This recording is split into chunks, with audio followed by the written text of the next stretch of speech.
Дополнетиот ребаланс на буџетот влезе на пленарна седница во собранието. За опозицијата е признание за слаб институционален капацитет. За власта пак, средствата од ребалансот се за реализација и комплетирање на сите планирани и почнати капитални проекти.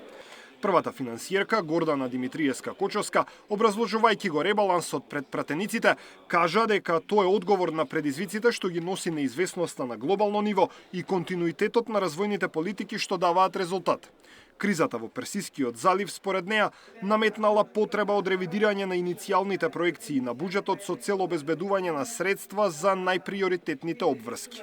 Дополнетиот предлог за измени и дополнување на буџетот за 2026 година е навремено и одговорно усогласување на буџетските проекции со новите економски околности, како и за обезбедување средства за исполнување на законските обврски, кои во меѓувреме се случија, како и реализација на развојните приоритети согласно степенот на нивната реализација. Со овие измени обезбедуваме средства за исплата на зголемени плати во секторите каде што е предвиден раст, дополнителна поддршка за земјоделство, повеќе средства за социјална заштита и за општините. Она што особено го издвојува овој ребаланс е обезбедувањето дополнителни средства за забрзување на инвестицискиот циклус и реализација на инфраструктурните проекти. Од опозицијската СДСМ велат дека иако ребалансот се представува како развоен документ, зад зборовите инвестиции и стабилност стојат нови задолжувања, поскапи камати, недовршени проекти, одложени фактури. Пратеникот Фатмир Битики вели дека овој ребаланс е најслаб таму каде што развојната политика треба да е најсилна, кај домашните компании, индустријата и продуктивната економија.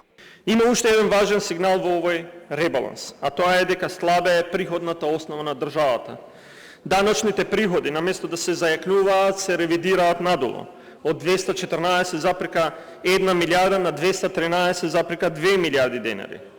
Истовремено, неданочните приходи растат од 29 милиарди на 31 милиарда денари. Имаме политички парадокс.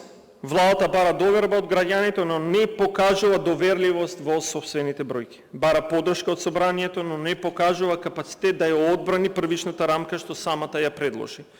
Уверува дека економијата оди напред, а приходната страна се потпира на неданочни приходи, донации и задолжување. Уште пред да почне седницата во Законодавниот дом, Левица соопшти дека нема да го поддржи ребалансот бидејќи не биле прифатени амандманите кои претходно ги доставиле.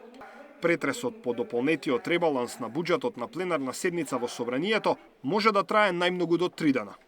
Даниел Василев, Сител телевизија.